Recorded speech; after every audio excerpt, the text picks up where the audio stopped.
Et en cherchant bien sur le hockey, parce que c'est le sport où je m'en sors le moins, j'ai découvert une tactique qui est ultra efficace. Et j'ai analysé sur le long terme, donc sur plus de 7 ans, pour voir si cette technique était rentable ou non. Donc les équipes adversaires qui se présentent sur le terrain vont jouer d'un seul coup à plus de 5000 pieds d'altitude par rapport au niveau de la mer. Donc 5000 pieds d'altitude, je ne sais pas ce que ça fait exactement en termes de mètres, mais en tout cas, une chose est sûre, c'est que l'air est difficilement respirable à un tel niveau d'altitude et que ça met vraiment les corps à rude épreuve. Donc partant de ce constat, il est intéressant de constater que les équipes qui vont jouer contre Colorado Avalanche, quand Colorado Avalanche va jouer à domicile, vont soumettre vraiment leur corps à une... Donc là, je t'ai pris l'exemple de Ottawa Senators. Donc Ottawa Senators a joué contre Colorado Avalanche et s'est pris d'ailleurs 7-0. Et quand il a joué 2 jours plus tard contre Saint-Louis Blues, Ottawa Senators a perdu. Donc je ne sais pas si tu vois où je veux en venir, mais la technique est que quand ils vont jouer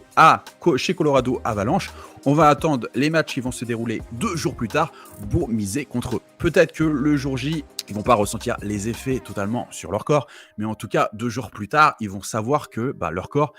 a été soumis à une différence d'altitude, vu que les joueurs de NHL voyagent beaucoup et tous les 2 jours ou tous les 3 jours, ils ont un match, ça laisse peu le temps au corps de récupérer. Et on le sait, les matchs de NHL, c'est très physique et tu peux vérifier par toi-même que quasiment toutes les équipes qui affrontent Colorado Avalanche chez eux, 2 jours après, perdent. Mais sur cette technique, il y a quelque chose à éviter absolument, et je vais te dire ce que c'est quand les équipes qui vont jouer le match prochain n'ont pas 2 jours, mais 3 jours de délai entre les 2 matchs. Et quand il y a 3 jours de délai, forcément, les organismes récupèrent un peu mieux, il y a forcément une journée en plus, donc on se dit c'est juste une journée, mais en fait c'est énorme pour le corps. Mais effectivement, si tu évites déjà les matchs qui ont 3 jours de délai, ce que moi je n'ai pas fait lors de mon test, et si tu évites aussi tous ceux qui sont dans le top 3 des meilleures équipes de NHL, tu vas forcément améliorer ce taux de réussite.